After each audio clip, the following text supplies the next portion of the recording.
Ele menciona claramente comida, bebida, festa. Aí ele fala de sábados e diz, ninguém julgue vocês por isso. Se esse é o mandamento que passou para o Novo Testamento, Paulo vai dizer, ó, se você não está obedecendo, ninguém te julga. É quase a mesma coisa que ele falou, ó, se você andou matando alguém por aí, ninguém te julga, você está na liberdade.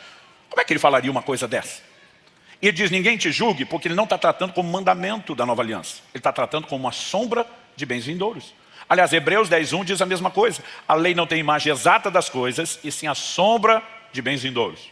Era um ano sem esforço ou trabalho. E aqui nós precisamos entender algo.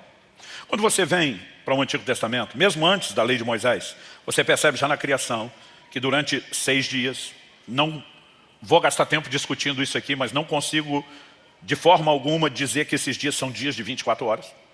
Nos primeiros 3 dias não existe sol e lua, não existe ciclo de 24 horas, vão ser criados a partir do 4º. A palavra ali traduzida dia é período de tempo. Mas depois dos 6 dias da criação, o 7º Deus descansou. E a Bíblia diz que esse 7º dia também não terminou, que nós vamos entrar no descanso de Deus, que ele dura até hoje. Portanto, se pelo menos 4 dos 7 dias não são de 24 horas, eu não vejo necessidade nenhuma de brigar por uma tentativa de dizer que são de 24 horas. Mas a verdade é que Deus pega um de 7 e ele diz, isso aqui está santificado para o descanso. Depois, na lei de Moisés, isso é incorporado no decálogo, nos 10 mandamentos, e se torna um dos principais mandamentos. 6 dias você trabalha, ao 7º você descansa. Deus nunca limitou o sábado só aos dias semanais. 6 anos se cultiva a terra, no 7º ano se descansa. Agora a pergunta é, no Novo Testamento, na Nova Aliança, no tempo que nós vivemos hoje, debaixo da obra de Cristo, o sábado ainda é uma ordenança a ser guardada? Isso tem gerado muita discussão no meio teológico.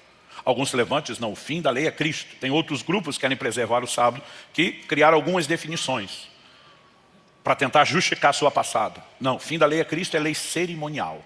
Mas lei moral permanece. Eles decidiram que lei moral são os 10 mandamentos, e se o sábado está nos 10 mandamentos, ele deveria vir. Mas o Novo Testamento não sustenta isso.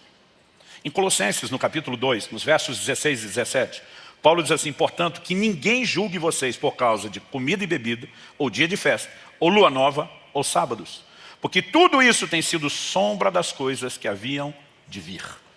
Ele menciona claramente comida, bebida, festa. Aí ele fala de sábados e diz, ninguém julgue vocês por isso. Se esse é o mandamento que passou para o Novo Testamento, Paulo vai dizer, ó, se você não está obedecendo, ninguém te julga. É quase a mesma coisa que ele falou, ó, se você andou matando alguém por aí, ninguém te julga, você está na liberdade. Como é que ele falaria uma coisa dessa? E ele diz, ninguém te julgue, porque ele não está tratando como mandamento da nova aliança. Ele está tratando como uma sombra de bens vindouros. Aliás, Hebreus 10:1 diz a mesma coisa. A lei não tem imagem exata das coisas, e sim a sombra de bens vindouros. Pastor, o que é a sombra? Vamos lá. Se eu estendo a mão aqui sobre essa mesa, eu vejo projetada a sombra por causa da luz que vem de cima na mesa. Quando eu olho para a sombra que está ali na mesa, ela tem a mesma quantidade de dedos que tem na minha mão, ela tem a mesma disposição, o dedão está para o mesmo lado na mão e na sombra, o dedo mindinho está no mesmo lado na mão e na sombra.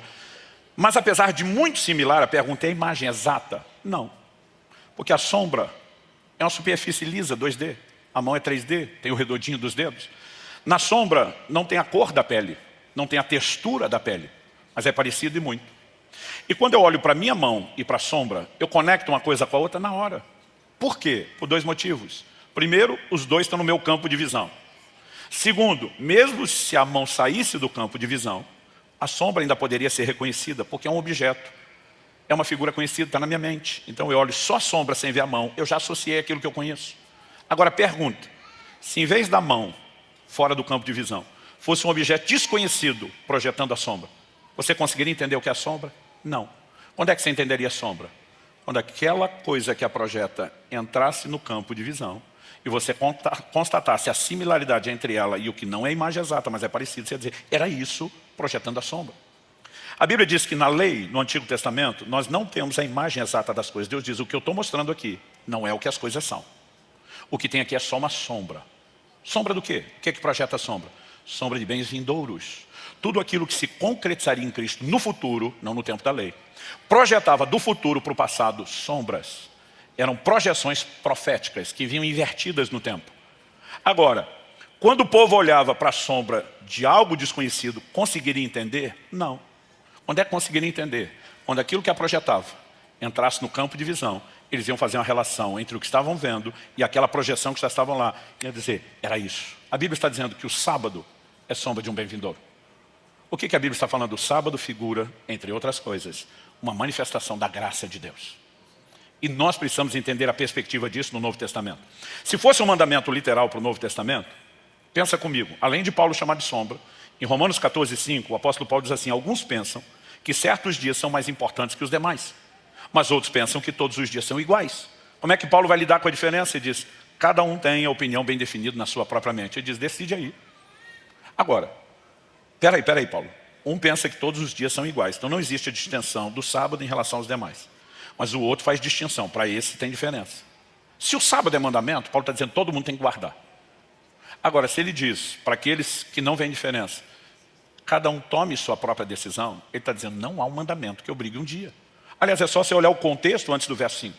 Paulo diz, um acredita que pode comer de tudo, o outro acredita que só pode comer legumes. Havia um grupo de pessoas influenciado por outras religiões que eram fortemente contrárias ao consumo de carne. Paulo vai dizer que o que acredita só pode comer legumes é débil na fé, fraquinho na fé. Então Paulo já tomou partido, ele era do time que gostava do churrasco.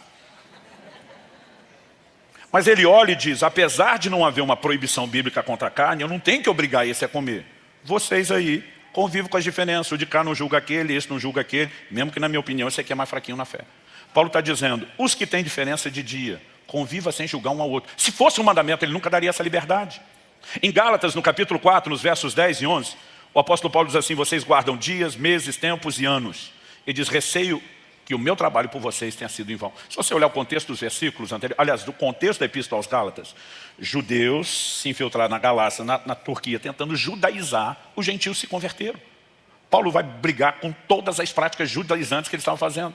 E aí o apóstolo Paulo simplesmente diz, vocês estão retrocedendo na fé, se estão preocupados em guardar dias. Alguém que acredita que o sábado é um mandamento inegociável, iria chamar isso de retrocesso? Gente, não há nada no Novo Testamento que justifique a guarda do sábado como mandamento. Isso é assunto para a gente conversar outro dia, mas aí nós temos alguns cristãos que dizem, não, é que o sábado mudou para o domingo. Eu digo, como é que é? Não, que o sábado mudou de dia, antes ele caía no sábado, agora o sábado cai no domingo. Porque há um texto no Novo Testamento que se refere ao domingo como o dia do Senhor. O dia do Senhor é uma referência ao dia que ele ressuscitou, não é um dia para ser guardado. Porque se o sábado mudou de dia e caiu no domingo, continua tendo um dia especial que tem que ser observado de forma diferente. Para mim, tentar transformar o sábado no domingo é uma incoerência maior do que guardar o próprio sábado. A verdade é que o Novo Testamento não estabelece a distinção de dia. Então o que era o sábado? Que durante tanto tempo Deus falou, sombra de um bem vindouro.